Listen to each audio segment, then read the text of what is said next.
Alors, je vais faire une brève introduction. Je vais vous présenter l'Institut du cancer. Je pense que la plupart d'entre vous nous connaissent maintenant, mais voilà, l'idée, c'est de rappeler nos missions.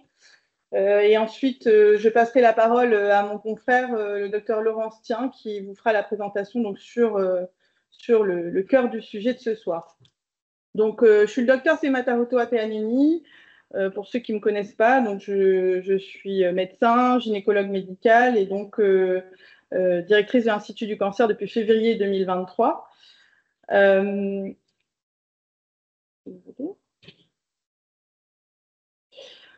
Donc, en bref rappel, l'Institut du cancer a été créé en 2021 et a ouvert officiellement en 2022.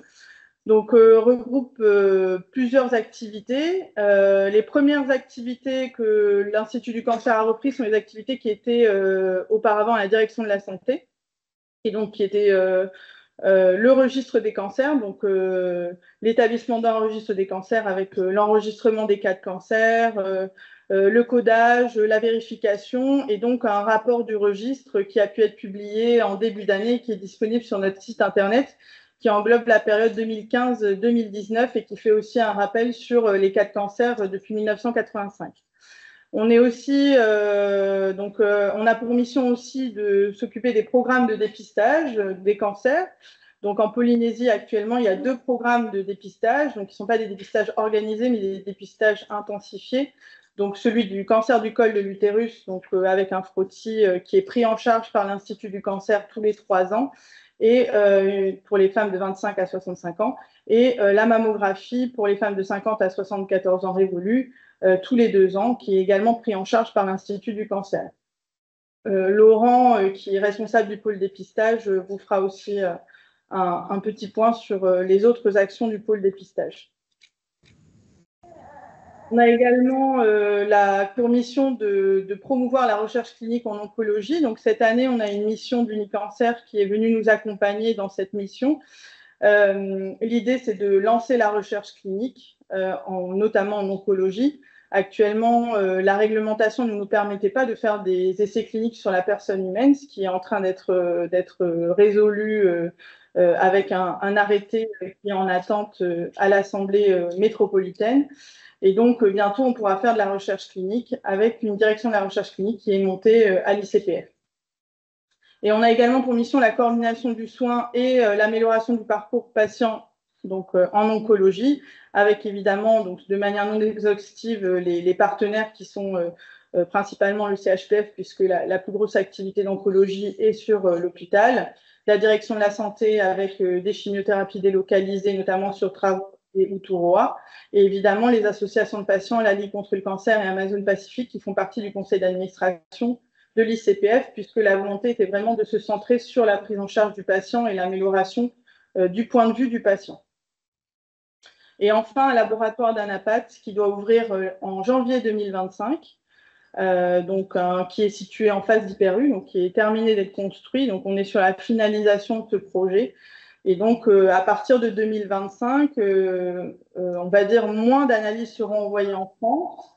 Et à terme, évidemment, l'idée, c'est qu'un maximum d'activités d'Anapat puisse être fait. Moi, j'écoute.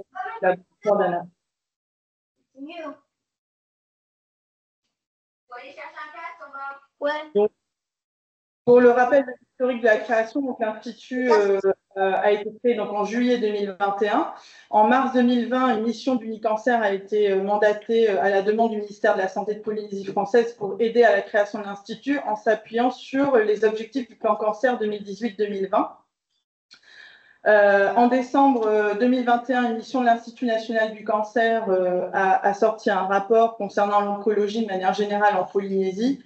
Et en janvier 2022, donc les transferts d'activités de santé publique de la direction de la santé ont été transférés à l'Institut du cancer. Nous faisons partie d'un réseau qui s'appelle Unicancer. Donc, je ne sais pas si tout le monde connaît Unicancer, mais c'est donc un réseau de centres de lutte contre le cancer, c'est-à-dire des centres qui sont uniquement consacrés à la prise en charge du cancer. Donc, la Polynésie en fait partie. J'ai volontairement mis cette carte puisque c'est le seul centre en Outre-mer qui est affilié à Unicancer et même c'est le seul centre de lutte contre le cancer qui existe dans les Outre-mer. Et donc, dans Unicancer, il y a des hôpitaux, enfin des centres de lutte qui sont assez connus, comme l'Institut Curie ou Gustave Roussy, qui a notamment été classé 3e hôpital en cancérologie en 2024 au niveau mondial, et qui assure des RCP, donc des réunions de concertation pluridisciplinaire en visio avec la Polynésie pour la prise en charge des cas complexes depuis plusieurs années maintenant. Et très brièvement, donc nos projets. Donc en 2023, comme je le disais, on a publié le rapport du registre des cancers qui est disponible sur notre site internet. On a créé un site internet, du coup. On a également une cellule d'accompagnement des patients évassanés en oncologie. Donc, ce sont des infirmières qui sont basées sur l'hôpital et qui accompagnent les patients à partir du moment de l'annonce du départ jusqu'à l'Évasan et qui assurent aussi la coordination du soin au retour d'Évasan.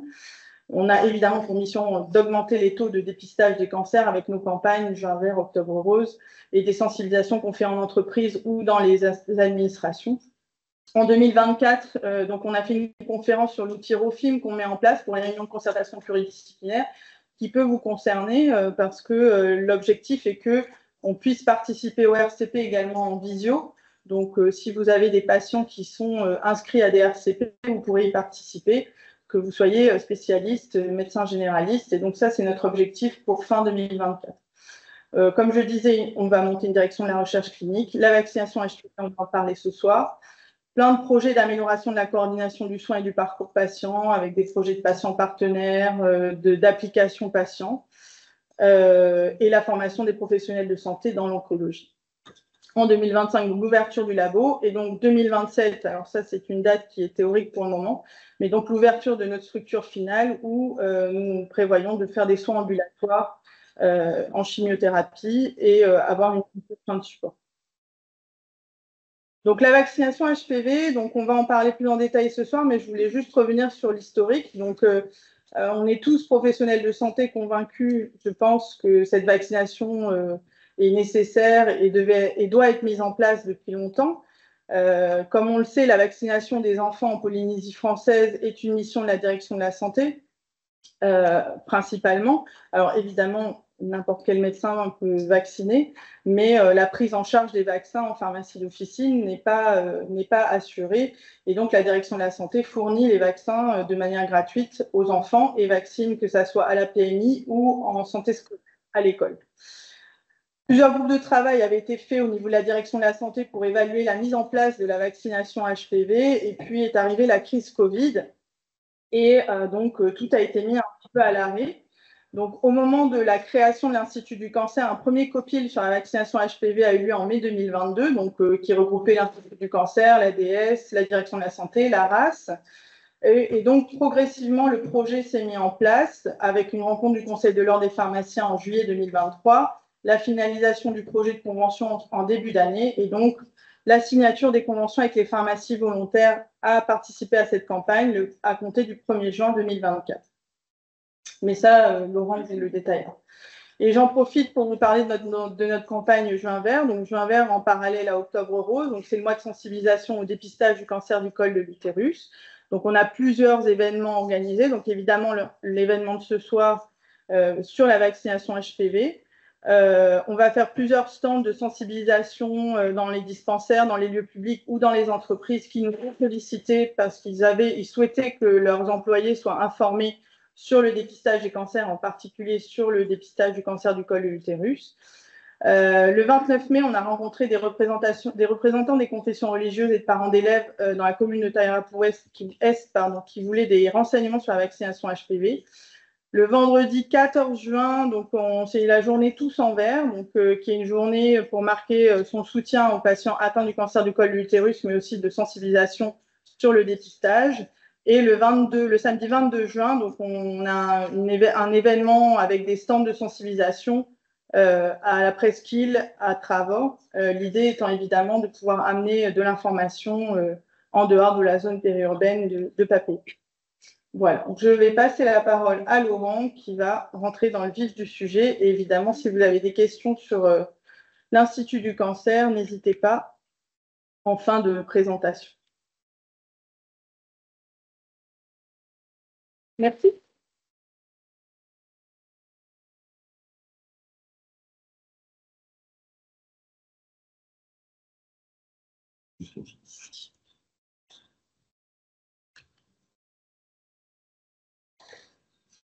Bonsoir à tous et merci d'être aussi nombreux. Donc, je suis le docteur Laurentien et comme vous le voyez, je suis médecin de santé publique et aussi gynécologue. Et c'est sûr que Théanini comme moi, nous sommes confrontés au cancer du col et aux lésions précancéreuses. Et qui mieux que des gynécologues peuvent promouvoir la vaccination contre le HPV. Donc, merci à l'ICPF de me rajeunir aussi, puisqu'il y a 17 ans déjà, je me lançais dans l'information et la promotion du vaccin qui a été juste pris en charge et que pour les filles. Donc, on va voir les nouveautés, parce qu'il y en a eu beaucoup depuis 17 ans. Et puis, donc, on répondra à vos questions donc à la fin de la présentation.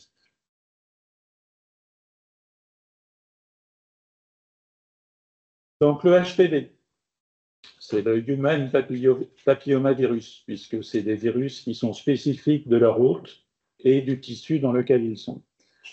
Donc, il y en a plus de 200 types différents.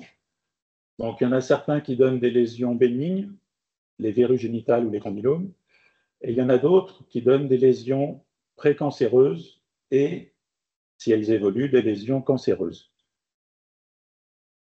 Alors, ce virus est le plus souvent asymptomatique. Donc, il n'y a aucune manifestation clinique. Il est très fréquent et très contagieux. Donc, 90% des sujets l'auront un jour ou l'autre. La prévalence la plus forte, c'est entre 20 et 40 ans. Et il se transmet de muqueuse à muqueuse lors de contacts sexuels.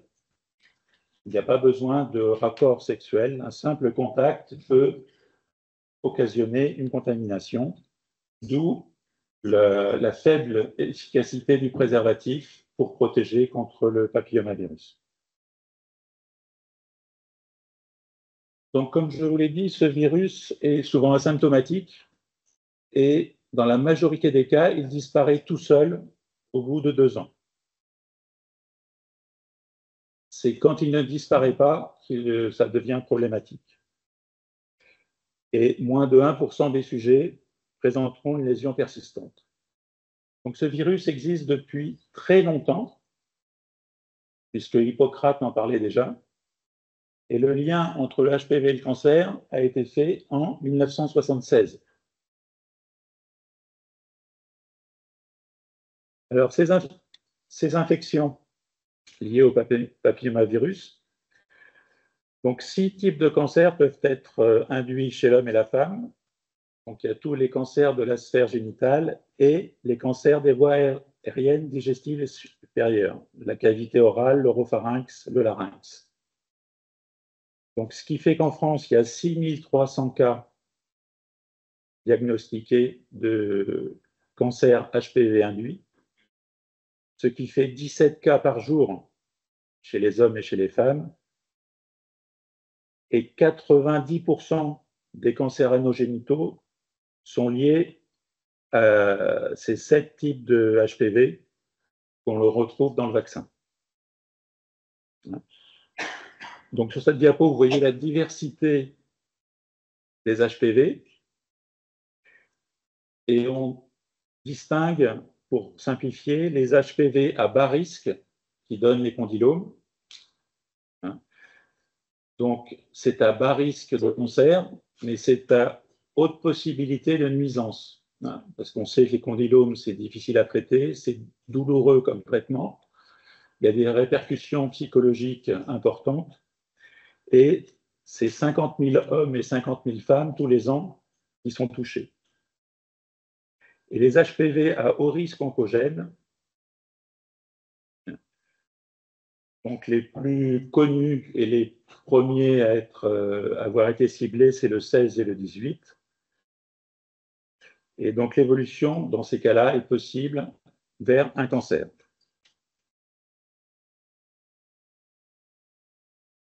Alors, là, vous avez schématiquement représenté le nombre de cancers par an en France causés par les papillomavirus humains.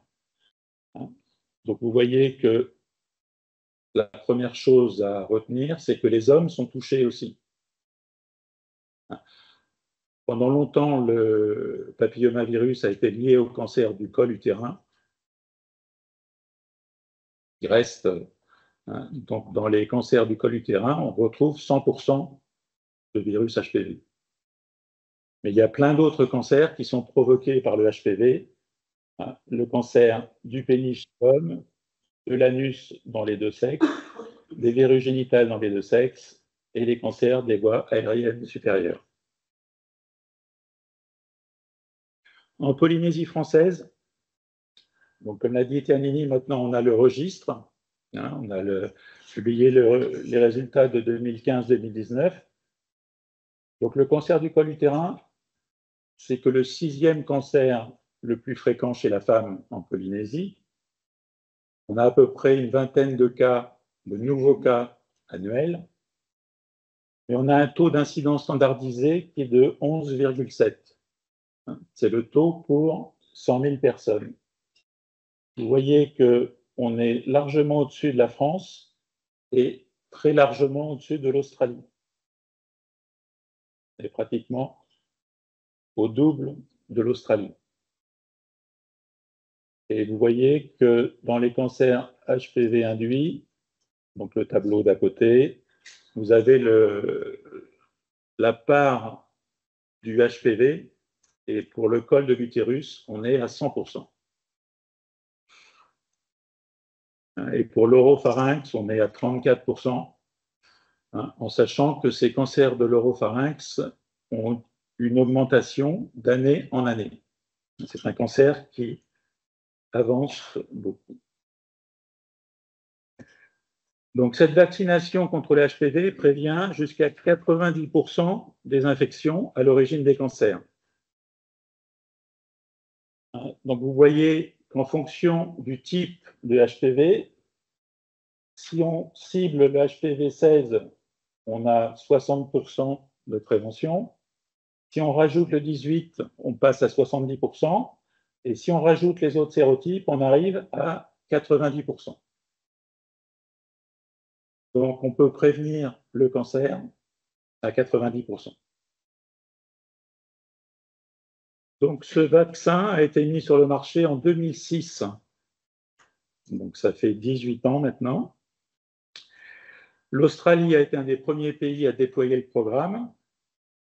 Donc, à partir de 2007, en introduisant la vaccination en milieu scolaire pour les filles, avec un rattrapage communautaire jusqu'à l'âge de 26 ans.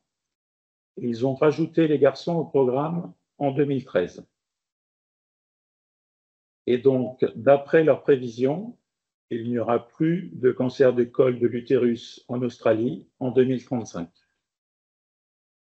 Et ils ont atteint un tel niveau de couverture vaccinale que maintenant, une dose suffit pour protéger l'ensemble de la population. Donc l'Australie est un modèle à suivre, puisque maintenant, on connaît les effets de ce vaccin dans la vie réelle. Ce n'est pas sur des études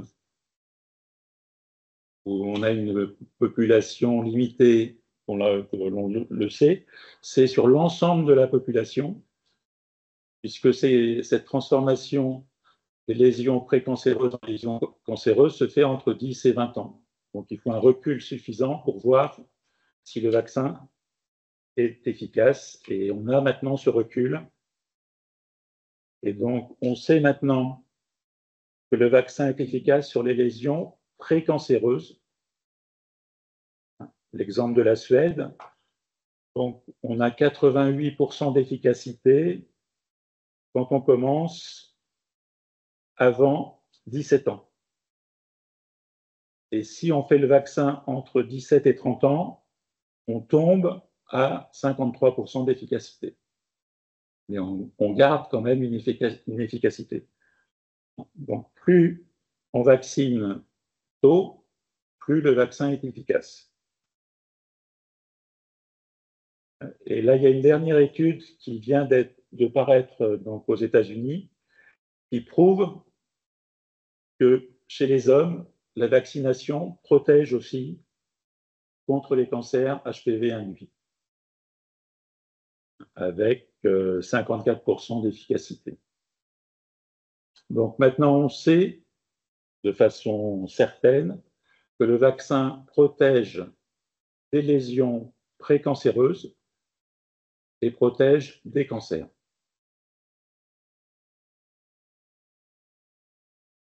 Est-ce que ces vaccins sont sûrs? Donc on a un recul de 20 ans maintenant. En juillet 2021, il y avait plus de 450 millions de doses qui avaient été utilisées. Et donc, tous les effets secondaires sont recherchés, suivis. Et donc, il y a peu d'effets secondaires, les mêmes que pour les autres vaccins. L'effet secondaire le plus fréquent, c'est la douleur au point d'injection. Ça ne surprendra personne. Et la recommandation faite par l'ANSM, c'est la surveillance post-vaccination pour éviter les malaises et les chutes après la vaccination. Si par hasard, il y avait des effets secondaires indésirables liés au vaccin ou pas, mais donc la pharmacovigilance, ça permet de signaler tout événement indésirable susceptible d'être dû à un médicament. Et la déclaration ici est adressée à la RAS par mail. Et là, je vous ai mis tous les renseignements à mettre dans votre déclaration s'il y avait des effets secondaires indésirables. En Polynésie, actuellement, 200 à 300 vaccins vendus par an. La population des 11-14 ans, c'est 20 000 enfants, et la population des 15-19 ans, c'est la même chose. Donc, on a 40 000 enfants à vacciner et donc 200 vaccins vendus par an. Donc, on peut estimer qu'on a un taux de couverture très faible. La France a aussi un taux de couverture très faible, alors que l'Australie est arrivée à 80%. Et que c'est l'objectif fixé par la plupart des pays européens, c'est d'arriver à 80% de vaccination.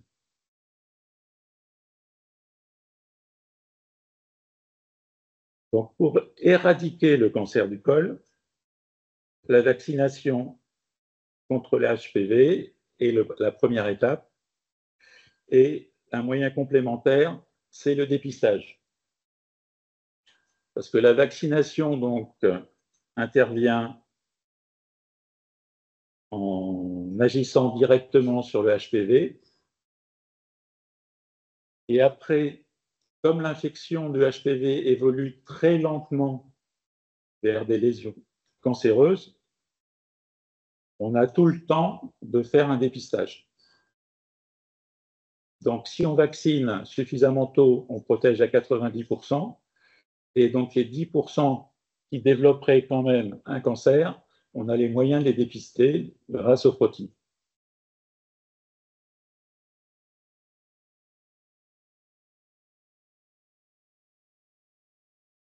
Pour le cancer du col, on a le dépistage par le frottis.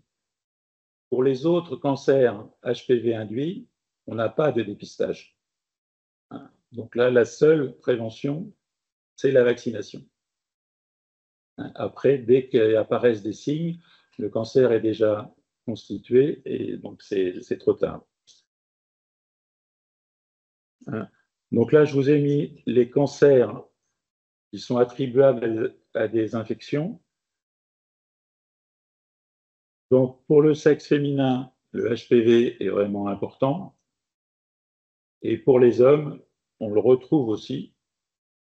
Donc, les hommes et les femmes sont concernés, même si pour les hommes, c'est plutôt l'hélicobactère qui est en cause. et l'hépatite. Alors, pourquoi ce vaccin, qui n'a que des avantages, qui a prouvé son efficacité, mais autant de temps à arriver et à progresser et à obtenir des couvertures suffisantes? Donc, c'est un vaccin qui reste quand même à part. Pourquoi? Parce qu'il faut discuter de la sexualité avec les jeunes et leurs parents. Le risque, c'est une maladie grave et sévère, le cancer.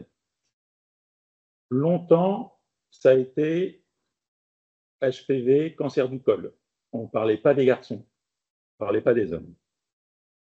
Et toutes les études dans tous les pays où ça fonctionne ont montré le rôle primordial de l'information et l'importance du prescripteur. Ça, c'est une constante universelle. C'est le prescripteur qui va convaincre.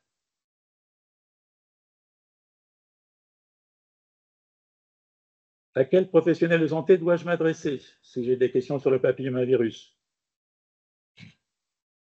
Donc, il y a une enquête INCA et HAS qui a montré que 97% des répondants suivent les recommandations de leur médecin concernant la vaccination.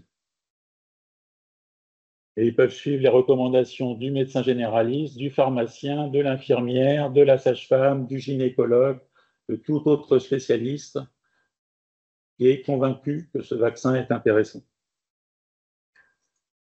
Il y a une formation MOOC sur la prévention des pathologies induites par le HPV. On vous a mis le lien ici, qui explique comment convaincre et vaincre les résistances. Parce que donc, il y a des résistances. Donc, on sait maintenant que pour éradiquer les cancers HPV induits, il y a une solution, la vaccination. Mais si les parents perçoivent que le HPV est une maladie courante, ce qui est récent, puisque la même étude en 2019 montrait que les parents d'enfants pensaient que c'était peu fréquent. Donc maintenant, 81% pensent que c'est vraiment répandu. Mais même si 81% sont convaincus que c'est répandu, il n'y a que 56% qui pensent que leur enfant est à risque. Et alors, pourquoi il n'y a pas de danger? C'est parce qu'ils sont trop jeunes et pas sexuellement actifs. C'est la réponse la plus fréquente. Et on a vu, par contre, que plus le vaccin était fait avant les relations sexuelles, plus le vaccin était efficace. Donc, il ne faut pas attendre l'âge des relations sexuelles, il faut vacciner avant. Donc, on a choisi, nous, la cible 11-14 ans, parce que c'est le meilleur rapport coût-efficacité. Dans cette tranche d'âge, il n'y a besoin que de 2 doses, et dans la majorité des cas, on arrive avant les relations sexuelles. Les recommandations de l'OMS, c'est de commencer à 9 ans. À partir de 9 ans, on peut vacciner. Et plus on intervient jeune, moins la relation avec la sexualité est faite. Mais donc là, ce qui est retenu pour nous, c'est 11-14 ans. Donc en France, la vaccination des filles donc, a été prise en charge à partir de 2007 et des garçons à partir de 2021. Donc 11 à 14 ans, 2 doses, 15 à 19 ans, 3 doses. Les 3 doses pour obtenir une protection qui est moindre que celle des 11-14 ans. Et donc ça va jusqu'à 26 ans pour les hommes qui ont des relations avec les hommes. Et là, 3 doses également. En France, donc comme le taux était resté bas de couverture, il a été décidé de l'organiser de façon gratuite en milieu scolaire, donc dans les classes de 5e, et ça a commencé en octobre 2023. Et la vaccination a été confiée aux pharmaciens d'officine à partir du mois d'août 2023. Et depuis cette organisation en milieu scolaire, le taux de couverture a augmenté de 10%. Et c'est sur ce chiffre-là qu'on s'est basé pour estimer le nombre de doses dont on aurait besoin au début. Dans le monde, donc la stratégie de l'OMS, c'est de vacciner 90% de la population, de dépister 70% et de traiter 90% des lésions que l'on découvre. La Commission européenne est partie sur quasiment les mêmes chiffres, avec un critère supplémentaire qui est l'amélioration de la qualité de vie. C'est sûr que si on peut se débarrasser des condylomes, si on peut traiter des lésions précancéreuses avec un traitement local sans que ça devienne un cancer avec tout l'arsenal thérapeutique,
donc nous voulons augmenter progressivement la couverture vaccinale. Donc la première cible, c'est donc de les 11-14 ans. On a pris 10% puisque c'était le résultat de la vaccination en milieu scolaire en France. Il fallait choisir quelque chose. Donc aujourd'hui, j'avais parié sur 75 participants. Je ne suis pas trop loin. Donc j'espère que pour la couverture, ça sera la même chose et qu'on arrivera à ces 10%. Après, notre deuxième cible, c'est de rattraper ce qui se passe en France. Donc 48% des filles et 16% des garçons. Et la dernière cible, c'est d'avoir 80% de couverture. Surtout chez les filles, il y a une augmentation des garçons, parce que dans tous les pays, les garçons sont un peu à la traîne. Le rattrapage, donc ça sera pour plus tard, puisque on a encore 20 000 enfants à vacciner avec 3 doses, donc un budget qui sera nettement plus important. Donc, voilà la fiche que vous pourrez avoir et qu'on va distribuer pour informer la population. Donc, 2 doses pour les filles et les garçons. Il faut bien insister, hein, on vaccine et les filles et les garçons. Donc, première dose au N0 et la deuxième dose entre 6 et 13 mois. Hein. Ça ne sert à rien de faire la deuxième dose avant les 6 mois, puisqu'à ce moment-là, il faudra refaire une dose après les 6e mois.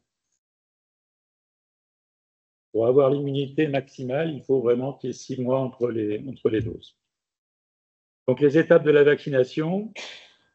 Donc, le professionnel de santé prescrit l'ordonnance.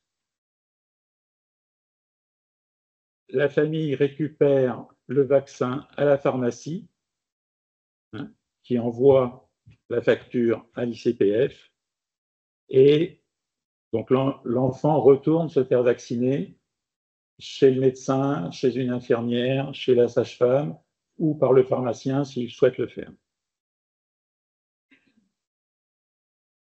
Donc, on va vous donner aussi des flyers qui reprennent les arguments de pourquoi se faire vacciner, qui est concerné, quel est le schéma vaccinal, et qu'est-ce que le papillomavirus et à qui s'adresser. Sur le site internet de l'ICPF, il y a un onglet maintenant vaccination HPV et vous aurez donc des renseignements et une foire aux questions. Donc si des questions ne sont pas dans notre foire aux questions et que vous les posez ce soir, elles enrichiront la foire aux questions et serviront par la suite. Pour le suivi de la campagne, on fera un suivi de la délivrance et non de l'injection, puisque notre seul moyen de contrôle va être le nombre de doses distribuées. Le recueil est anonyme, hein, donc on n'aura que le nombre, et donc savoir si c'est des premières doses, des deuxièmes doses, et qui l'aura prescrit. Et on sortira un bilan mensuel, puisque là, donc, on découvre. C'est impossible de savoir si on va atteindre 10% de couverture tout de suite, si les gens vont être hésitants ou résistants, ou si vous allez convaincre un maximum de gens et qu'au bout d'un mois, on aura atteint ce seuil de 10%. Donc, une chose facile à retenir, fille ou garçon, c'est les deux. Vaccination ou dépistage, c'est les deux. Donc, le fait d'être vacciné ne dispense pas du dépistage, puisque au mieux, les femmes seront protégées à 90%. Bon, moi, à 90%, je prends. Hein. Même 70%, je prends aussi. Mais hein, le dépistage étant efficace, il ne faut pas s'en priver. Donc, le vaccin Gardasil, puisque c'est celui-là qui est retenu, que c'est le seul actuellement qui est préconisé pour le début des vaccinations. Donc, il protège contre 9 valences de virus. Donc, le 16, le 18, le 31, le 33, le 45, le 52 et le 58, qui à eux tous font 90% des cancers du col. Et le 6 et le 11, eux, ils ne donnent pas de cancer, mais ils donnent des condylomes.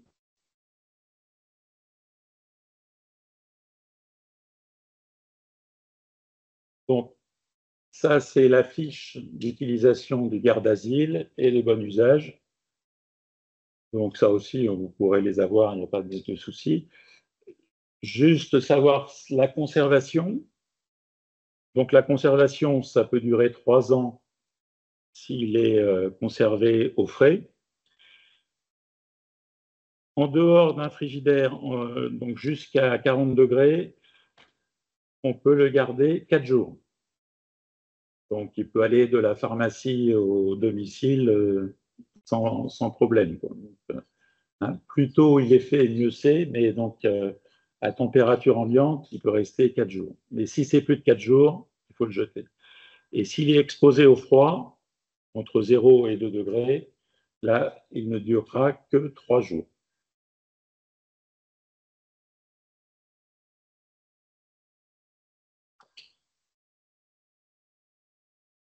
Un peu de rappel sur ce que fait l'Institut du cancer de Polynésie française.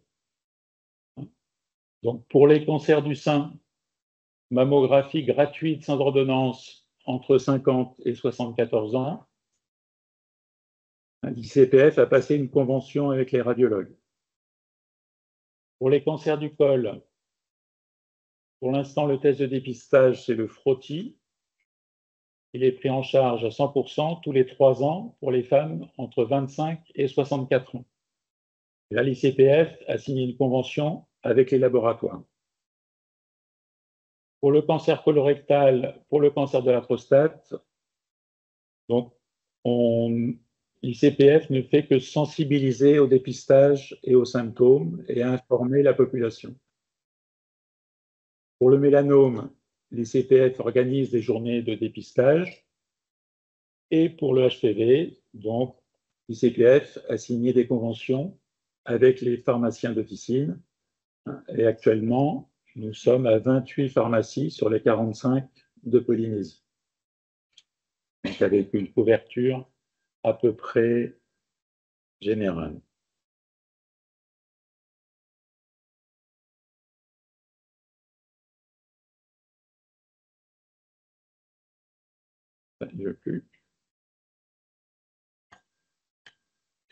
C'est la fin, donc il ne veut plus. Voilà.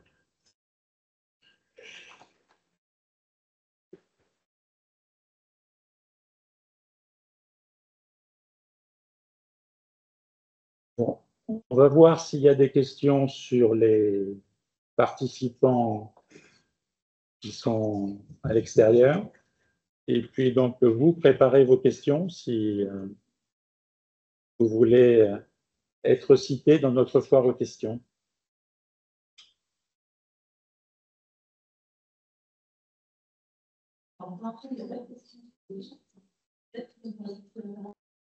Bon, donc la parole est à vous.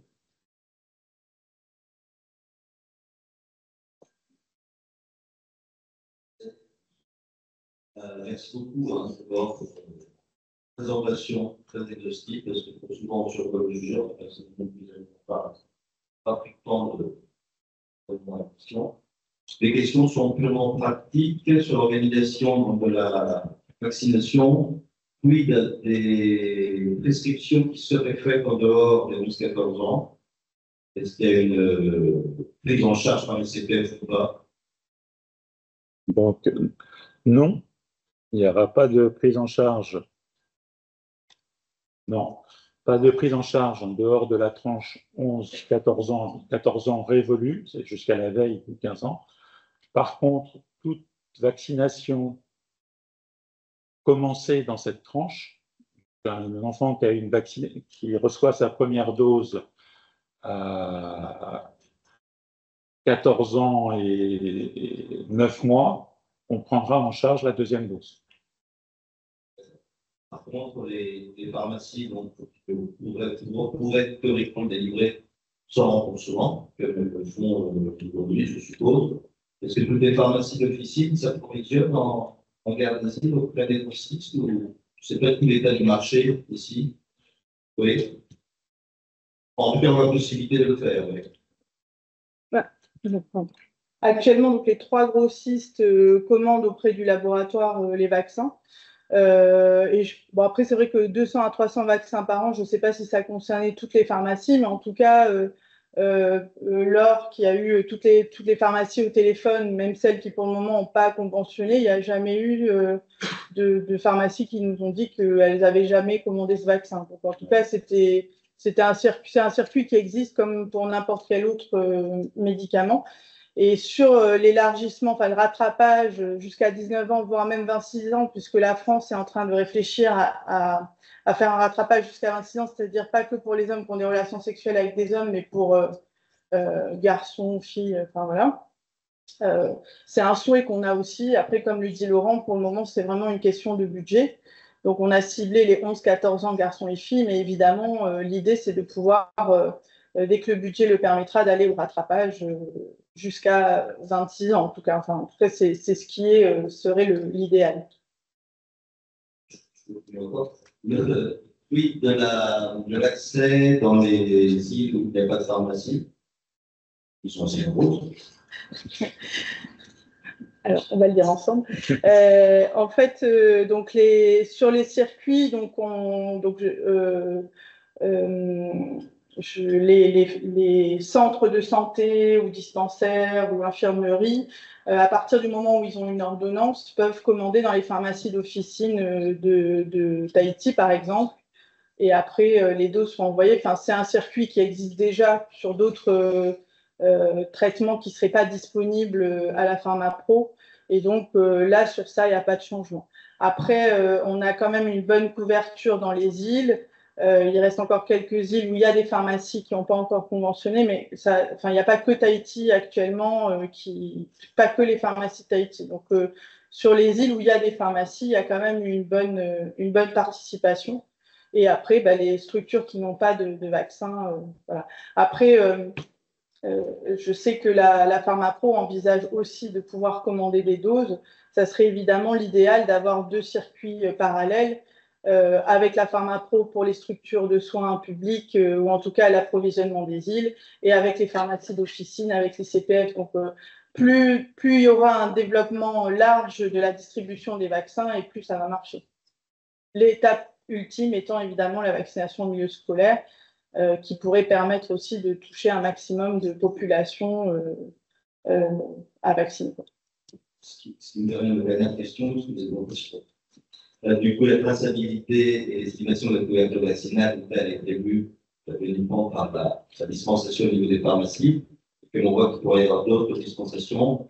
Est-ce que vous pensez réellement essayer, c'est le problème actuel, je sais, d'encourager l'utilisation de Vaccipélois, qui est l'outil qui est censé dorénavant nous aider à estimer les couvertures vaccinales. Et je sais qu'il y a quand même du mal à démarrer, donc est-ce que vous avez un effort particulier là-dessus? On en a parlé cet après-midi déjà, hein, mais c'est un sujet qui a déjà été abordé. Ça serait l'idéal, mais on n'en a pas fait un prérequis, parce que si on attend que tout le monde se connecte à Vaccifénoa, on ne pourra pas commencer. Donc, on espère que ça va entraîner donc, la suite et l'amélioration du suivi de la couverture. Là, on a des questions sur le chat par rapport justement à la vaccination dans les écoles. À partir de quand est-ce que ce sera effectif? Et puis, une autre question, si un patient FAT se rappelle à 6 mois, quelle est la démarche à suivre?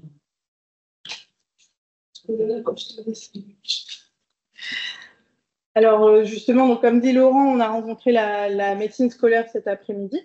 Donc là, alors, il y a dans l'OMS, sur les lancements de campagnes de vaccination, toutes vaccinations confondues, le succès est assuré quand il y a une information large de la population sur le but de la vaccination et l'intérêt de la vaccination. Là, aujourd'hui, la connaissance en Polynésie sur le papillomavirus, la vaccination HPV, n'est pas très développée. Et donc, il y a aussi une stratégie de santé publique qui est de dire, enfin, si on pouvait lancer en milieu scolaire, parce que tout serait possible et au niveau organisationnel, c'est pas sûr qu'on aboutirait à un succès parce que il y a quand même un sentiment aussi de défiance.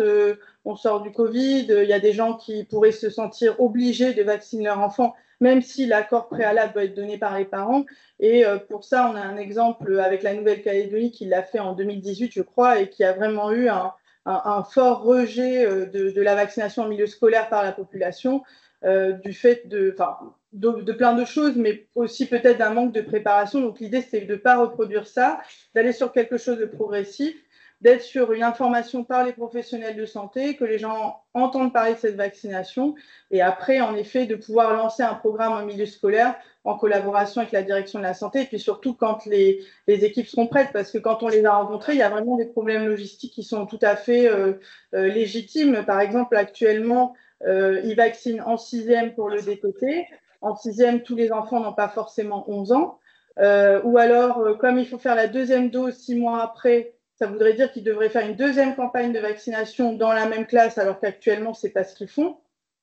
Ou alors vacciner en 5e, si on compte que ça peut aller jusqu'à 13 mois, donc l'année d'après, mais actuellement, ils ne vaccinent pas en 5e. Donc, il y a quand même toute une logistique d'organisation et de ressources humaines qu'ils doivent mettre en place. Et donc, voilà, donc là, on va dire que c'est pour ça qu'on met dès qu'on sera prêt. L'idée était vraiment de commencer à lancer cette vaccination, d'avoir aussi le ressenti des personnes et de vos patients qui viendront vous voir, qui auront des questions. Donc, et en effet, de pouvoir le lancer en milieu scolaire dès que toutes les conditions seront favorables. Et je laisse Laurent répondre sur l'autre question. L'autre question, c'est que faire si on oublie le rappel à 6 mois. Donc là, il n'y a pas de souci. La première dose n'est pas perdue, puisqu'on a entre 6 et 13 mois pour la faire.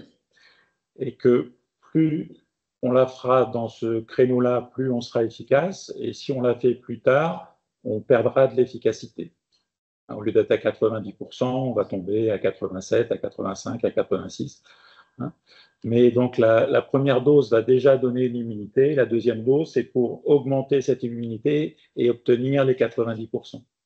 Si on la décale, on aura moins d'efficacité, mais il n'y aura pas de perte totale du bénéfice de la première dose.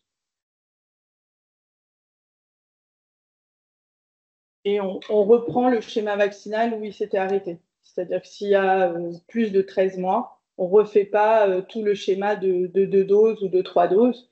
On reprend là où ça s'est arrêté. Donc, s'il manquait une dose, il faut faire la deuxième dose. S'il manquait 2 doses, il faut faire les 2 doses, ou la troisième dose. Voilà. En gros, un schéma vaccinal se reprend là où il s'était arrêté.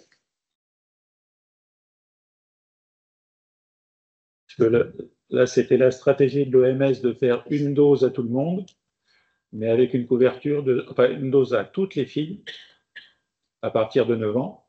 Donc, ça simplifiait tout à fait les procédures, mais on obtenait une protection qu'entre 60 et 70%. Donc, est-ce qu'on a le droit de faire une perte de chance de plus de 30% pour simplifier la procédure? Donc, nous, la réponse a été non, et donc on sait maintenant que c'est efficace à 2 doses, il faut 2 doses.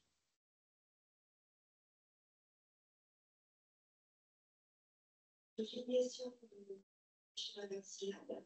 Une président qui a fait son vaccin, il est vacciné, elle avait 14 ans et c'était bon. Et donc, du coup, elle va avoir 15 ans pour la deuxième dose. Donc, est-ce que sera également 2 doses que chez elle 3 doses? Parce que du coup, comme elle a fait cette première la 14 ans et demi, normalement, elle a encore chez elle 2 doses. Et comme après, elle aura 15 ans, est-ce qu'on lui injecte? Parce qu'on fera à ce moment-là la troisième dose, schéma de 3 doses. Si la première dose est faite dans l'intervalle 11-14 ans révolu, il n'y a besoin que d'une deuxième dose. Et même si la deuxième dose a lieu après 15 ans, comme ça a été initié avant la 15e année, 2 doses vont suffire. Une réponse très intéressante. Nous, en informatique, depuis lundi, on est pas mal soulagés par les questions des gens qui sont tout simplement venus nous parce qu'eux, ils ont regardé la télévision. Et donc, est-ce que moi, demain matin, je vais dire que nous avons déjà ce qu'on a rappelé, de patients qui viennent se faire vacciner. Moi, à partir de demain, est-ce que je peux leur facturer ces doses? Donc, il y a un délai d'application, je ne sais pas. Et ensuite, un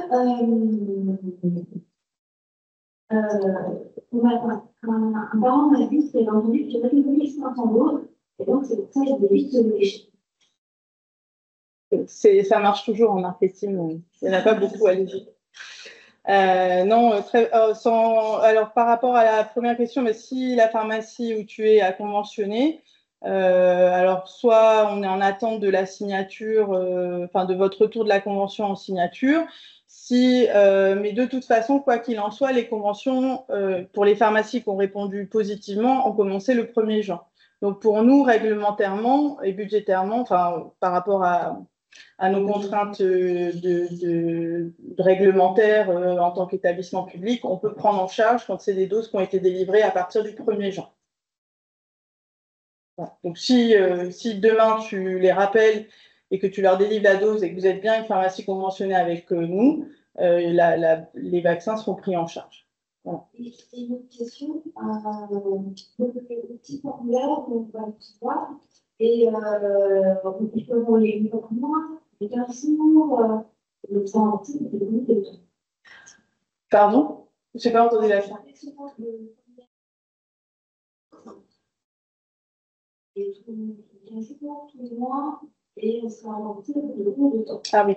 Alors sur le suivi, j'ai envie de dire, c'est un peu comme vous voulez. Enfin, on n'a pas forcément. Enfin, ça dépend aussi de quelles sont vos délivrances. C'est-à-dire que si vous en avez délivré une dans le mois, c'est peut-être pas la peine de renvoyer le tableau de suivi. Enfin, et encore, nous, comme on l'a dit, on va essayer de faire un bilan mensuel. Donc, c'est sûr que si on a le retour des pharmacies avant la fin du mois.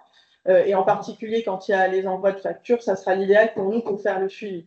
L'idée, c'est pas de garder les tableaux pendant 6 mois et de nous les envoyer dans 6 mois. Ça risque de fausser nos évaluations. Mais on n'a pas, dans la convention, il n'y a pas établi de rythme. On vous laisse un petit peu évaluer en fonction de comment vous organiserez, aussi de quelle sera votre activité, parce que ça, on ne savait pas quelle serait la demande. Et la deuxième question, c'était le délai de remboursement. Donc, actuellement, donc, quand on reçoit la facture et qu'elle est traitée par notre service comptabilité, donc envoyée à la pairie de la Polynésie, le délai de traitement de paiement, c'est à peu près 3 semaines. Donc, quand ça sera envoyé à la pairie, on vous fera un mail pour vous signifier que donc c'est parti. Après, c'est plus entre nos mains, donc il y a un délai de 2 à 3 semaines pour être payé. Et évidemment, n'hésitez pas à nous faire un retour s'il y a un souci de délai de traitement de la facture. Après, encore une fois, c'est un système qu'on connaît très bien, puisque c'était l'objet de la dernière diapo. On a des conventions avec les labos d'Anapat pour les frottis, on a des conventions avec tous les radiologues pour les mammographies. Donc, des factures, que ce soit pour des mammos, des frottis, et là maintenant pour des vaccins HPV, on en reçoit tout le temps. Donc, on va faire au maximum pour ne pas vous pénaliser, de traiter au plus vite ces factures. Voilà, après, n'hésitez pas à nous faire un retour si jamais il y a des couacs, ça arrive, c'est un lancement, donc on va tous faire au mieux. Oui, pardon.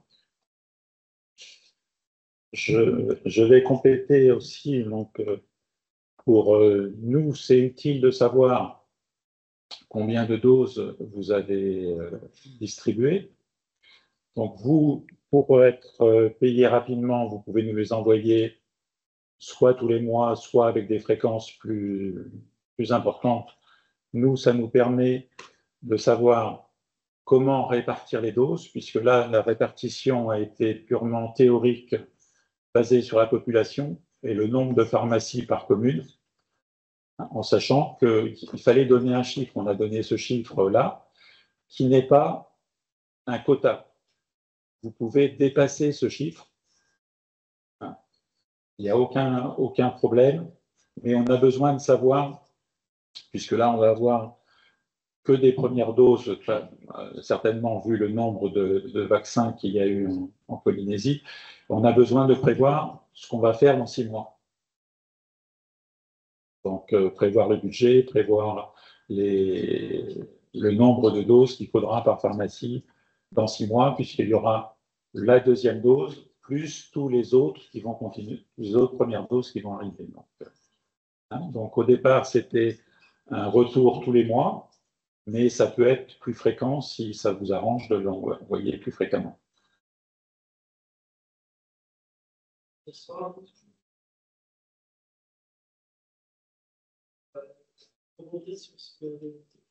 par rapport au budget limité, le nombre de doses limité, est-ce qu'on peut garantir aux parents qui viennent prendre la dose, est-ce qu'on va essayer de limiter, c'est encore la possibilité dans 6 mois d'avoir des doses qui sont disponibles par la CCD.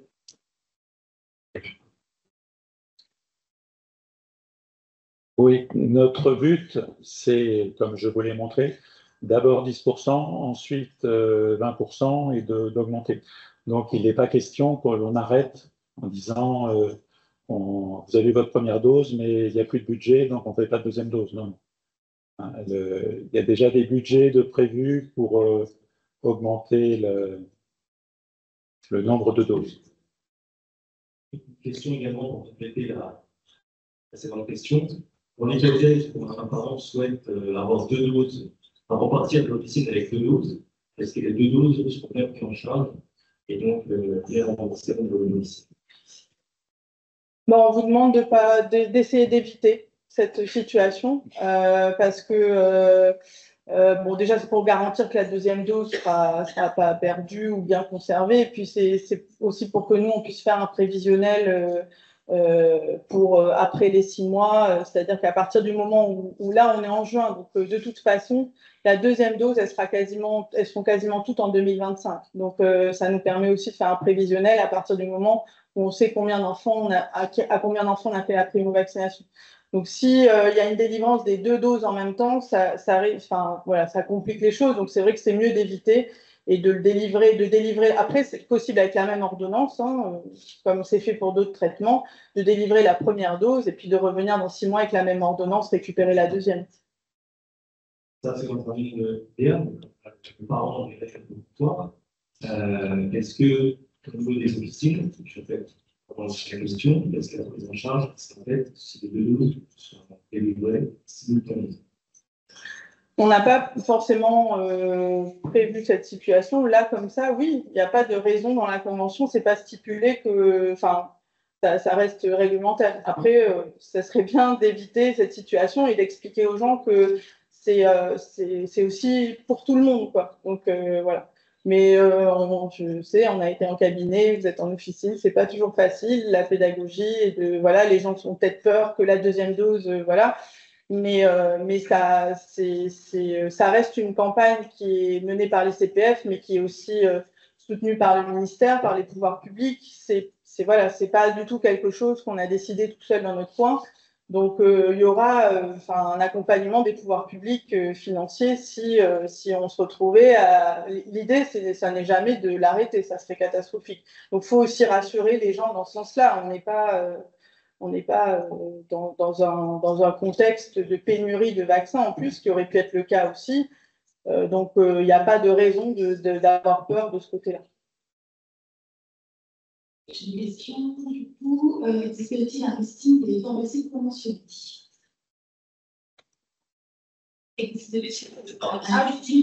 des pharmacies conventionnées. Alors actuellement, on n'a pas fait un listing qu'on a diffusé parce qu'on laissait aussi le temps à toutes les pharmacies de répondre. Voilà, comme on disait, on en a 28 qui ont confirmé sur 45, mais c'est quelque chose qui sera probablement évolutif. L'idée aussi dans ce lancement, je ne sais pas, les pharmaciens qui sont là, qui participent ou pas, mais c'était de ne pas non plus stigmatiser, de vraiment laisser chaque pharmacie être libre de son choix. Donc, on a eu des appels de gens ou de médecins qui nous ont demandé quelle pharmacie délivre, quelle pharmacie délivre pas. Voilà, l'idée, c'est qu'évidemment, les 45 finissent par conventionner, mais de ne pas encore faire une liste, aller là et pas là-bas. Je pense que ça serait contre-productif sur le premier mois de lancement. Après, à terme, oui, pour faciliter l'information des gens, peut-être qu'on le fera. C'est aussi dans ce sens qu'on a fait des affiches pour que les pharmacies qui participent puissent afficher. Voilà, l'idée, c'est plutôt d'être dans le positif. Moi, je participe, pas de dire lui ne participe pas.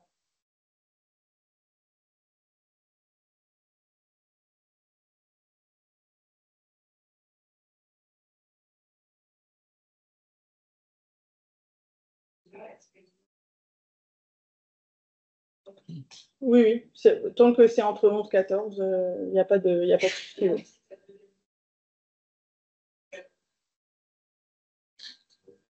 Il a commencé par jeune, Oui. donc, Oui, bah après, c'est sûr qu'il faut, enfin, par rapport au carnet, vérifier que ça a bien été fait dans les clous.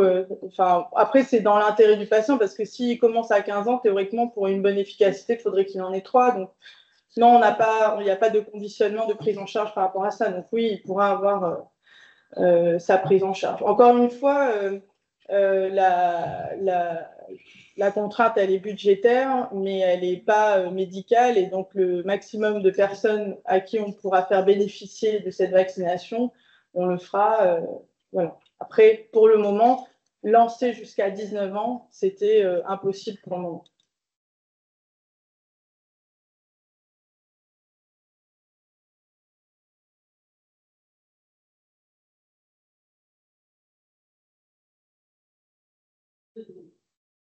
On a eu un 0 et un 6. Et comme à la moyenne, il suffisait. C'est les points protégés.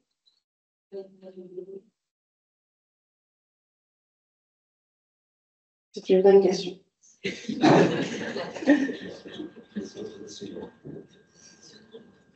On va regarder pour ne pas dire de bêtises et on le mettra dans la forme question.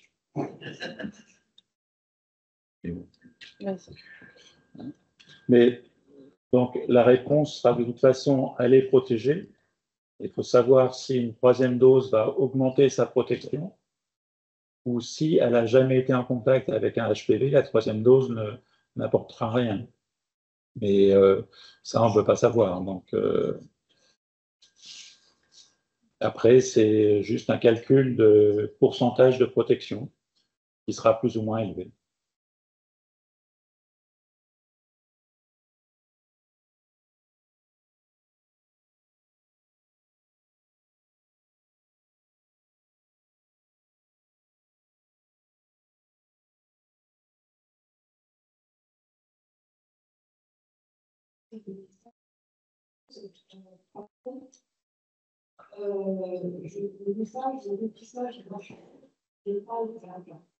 Et c'est quand même compliqué au quotidien, parce que c'est très gratuit, c'est tout à fait laboratoire. Vous avez ceux de mes conventions que je la convention.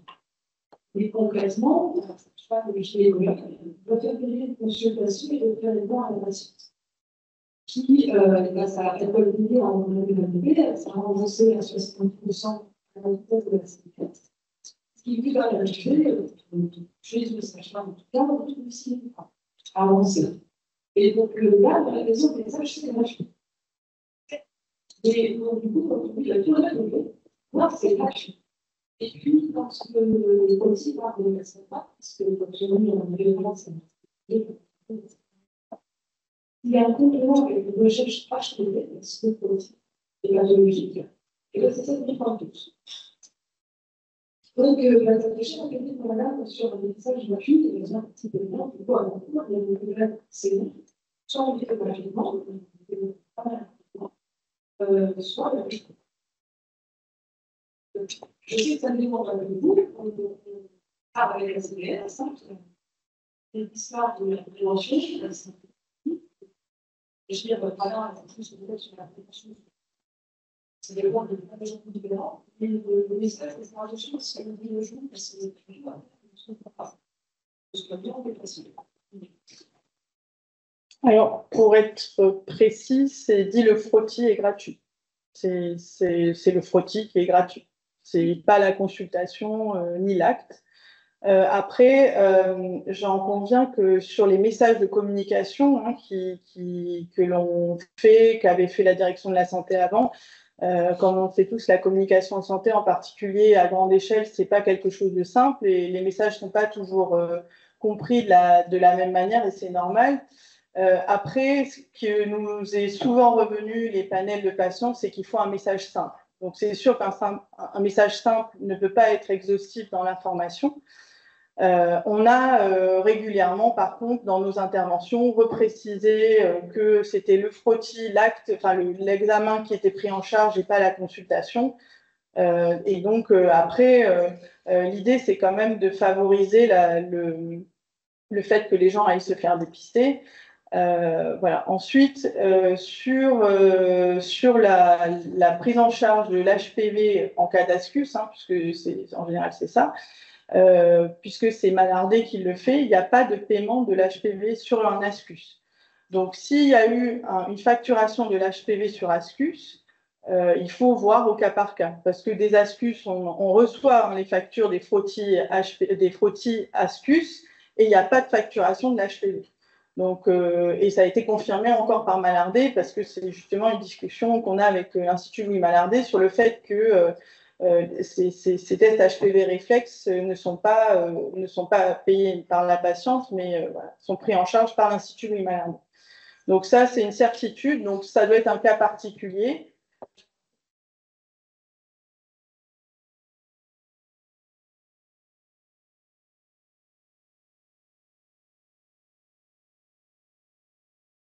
Bon, dans ce cas-là, il y a l'adresse dépistage, il faut nous envoyer un mail, qu'on voit ce qui s'est passé, hein, parce que je pense que c'est vraiment une situation individuelle qui est pas... non.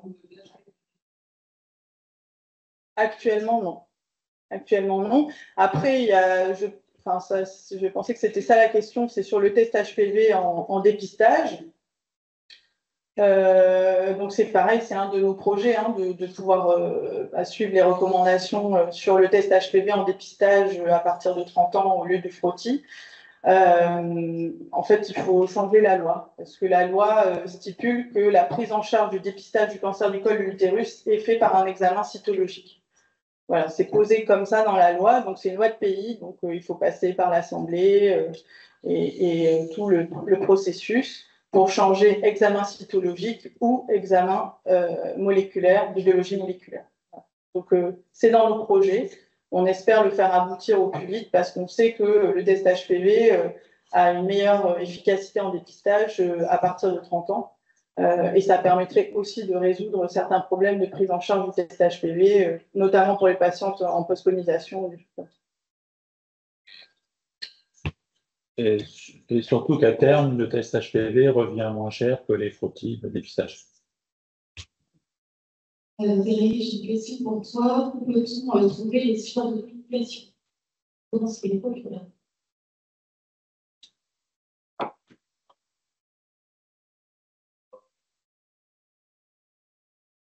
Le mieux, c'est de nous contacter. On a dit sur nos brochures, sur notre site internet, une adresse pour le dépistage et une adresse de contact en base CTF.pl. Vous contacter pour nous demander en fait des quantités au niveau brochure et au niveau affiche. Et ça, nous, on peut les préparer, les partir. Et ensuite, on met les livrements dès que on est pour. D'accord. Nous sommes contactés par question. C'est tout. Voilà la page. C'est la page sur le site Facebook. Sur le site internet. Donc voilà, avec l'information, la foire aux questions qui sera donc enrichie suite à ce soir, et donc nos supports de communication, affiches et flyers en PDF aussi, si vous voulez les télécharger et les imprimer ou les avoir avec vous. Et comme disait Thierry, n'hésitez pas à nous contacter aussi pour en avoir. Donc là, on en a imprimé une quantité qui sera sûrement à renouveler rapidement pour pouvoir fournir tout le monde. Mais ceux qui sont là ce soir en ont.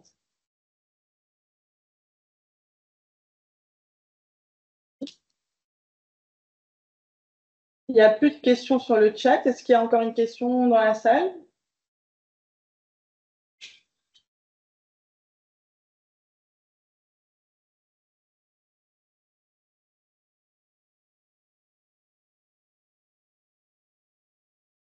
Alors, bonsoir, moi je suis Hélène, je suis agent de dispensation de soins en ligne. Donc, je vais plus faire une question pratique en tant que prescripteur. Nous, sachant que nous pouvons prescrire, ça a été accepté par la CPS. Nous allons ne sont pas refusés pour prescrire tous les vaccins.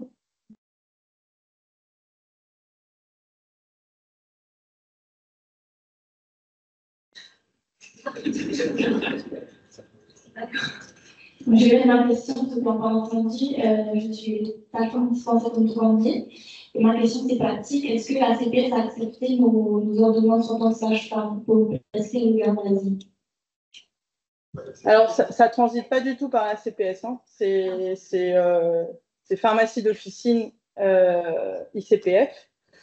Donc, de toute façon, vous avez la compétence pour prescrire le vaccin HPV. Donc, oui, il n'y a pas de. Enfin, nous, en tout cas, dans la convention, c'est bien posé médecin ou sage-femme. Je pose la question parce que des fois, la CPS nous refuse les ordonnances dans les textos. Nous les avons signées par le médecin. J'ai reçu un courrier de la CPS, moi, disant qu'elle faisait une ordonnance. Pour le vaccin HPV, c'est pas une question. D'accord. Oui, bah en tout cas, là, il n'y aura pas cette problématique-là. Ça ne transite pas par la CPS et de toute façon, vous pouvez le prescrire. Voilà. Et deuxième question, donc, nous, on va faire, il a compris que c'était 4 jours de conservation en température ambiante. Donc, nous travaillons avec la pharmacie de critique pour envoyer dans nos îles. Donc, si j'ai bien compris, on peut prescrire le vaccin et s'envoyer par avion sans problème de conservation. Pas de problème. Et ça, il faut bien c'est pour ça qu'on l'a précisé, il faut bien le rappeler, il ne faut pas que les gens le jettent en pensant que ça fait 2 jours qu'ils ne l'ont pas mis au frigo et que du coup, c'est plus bon. Voilà, c'est bien 4 jours à 40 degrés. Ce qui est plus délétère pour le vaccin, c'est de très froid, comme disait Laurent, entre 0 et 2 degrés. Mais quand on est à la température du frigo, c'est 3 ans. Et enfin, c'est la date qui est écrite sur la boîte, hein, comme tout médicament. Et après, c'est 4 jours jusqu'à 40 degrés. Merci. Merci. Il y a une autre question qui sans traçabilité, la peur de dépasser le budget alloué à cause de la modalité médicale et pharmaceutique pour éviter de payer les vaccins pour compenser les pertes. Gaz, sur le de la Chine. C'est une possibilité. Après, comme on l'a dit, hein, c'est pas l'idéal de faire un suivi de campagne sur la délivrance et pas sur l'administration. C'est pas forcément l'idéal de ne pas pouvoir être sûr que les gens ont vraiment eu une première dose. Bon, voilà. Après, comme je le dis, on espère que des tentatives de fraude sont anecdotiques. Et puis, l'idée, c'est aussi d'avoir des échanges réguliers avec les pharmacies, que vous nous appeliez s'il y a un doute, un souci. Voilà, on ne pourra pas tout anticiper, mais l'idée, c'est surtout que les gens puissent bénéficier de cette vaccination et avoir un vaccin à faire.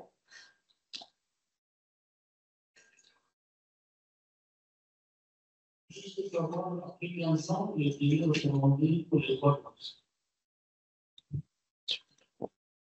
Pour les 3 doses après 15 ans, c'est à M0, enfin le premier jour, 2 mois après et 6 mois après la première dose. C'est M0, M2, M6. Et qui n'est pas encore pris en charge. Moi, j'avais une question pratique sur les prescriptions. Donc, ici, est-ce qu'il faut les conserver parce que c'est justement, c'est pas le papier. Juste quand on passe l'acte, mais est-ce que vous avez besoin?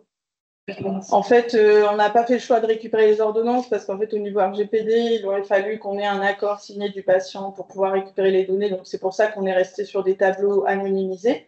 Donc, après, sur la conservation de l'ordonnance, on vous laisse évaluer, peut-être les conserver sur les premiers mois et puis on verra au fur et à mesure qu'est-ce qui était le mieux à faire. Peut-être que ça aura aucune utilité, peut-être que si. Voilà, et c'est pour ça qu'on a demandé par contre le nom du prescripteur au cas où on a des choses à vérifier.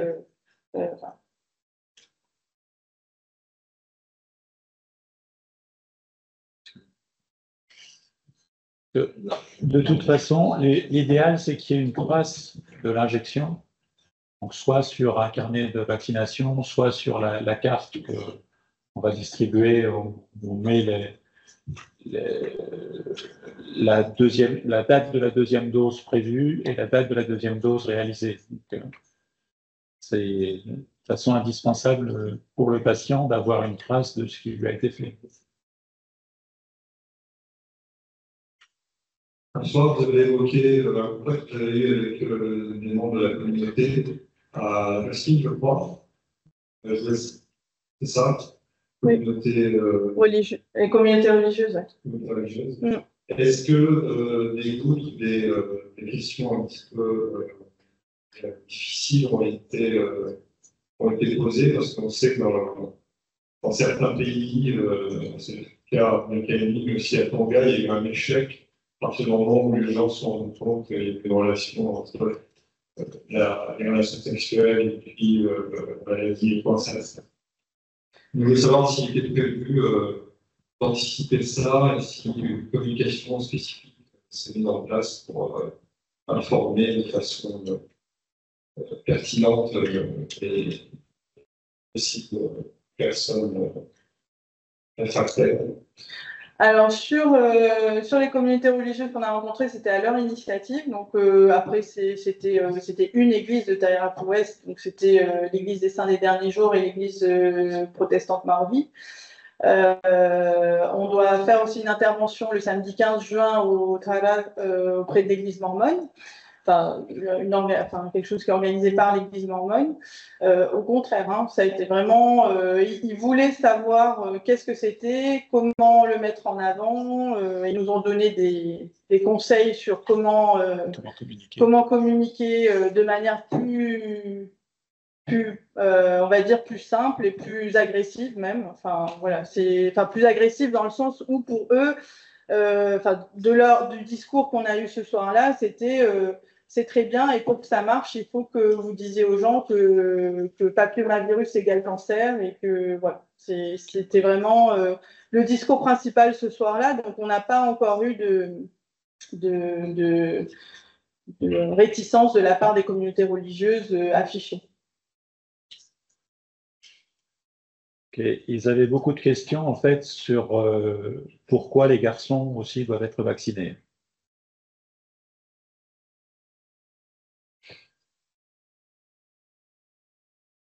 On va clôturer cette soirée parce qu'il y a un petit cocktail sans alcool qui nous a... parce que l'alcool est un facteur de risque de cancer. Ah, ça y est, tout le monde s'en va du coup. Bon. Non, mais merci beaucoup à tous d'être venus en présentiel, en visio. Voilà, c'était attendu depuis longtemps. On est ravis d'avoir pu faire cette présentation et d'avoir lancé cette campagne. En tout cas, de votre côté, n'ayez crainte, c'est un vaccin qu'il faut absolument promouvoir. On n'a pas beaucoup de moyens d'empêcher le cancer aussi simplement. Et voilà, vraiment, s'il faut reprendre les termes des églises qu'on a rencontrées, si on se vaccine, on n'aura pas de cancer. Donc voilà, c'est simple et je pense qu'on peut tous être d'accord dessus. N'hésitez pas à nous contacter, à aller sur notre site internet. Et pour les pharmacies d'officine qui participent, merci beaucoup.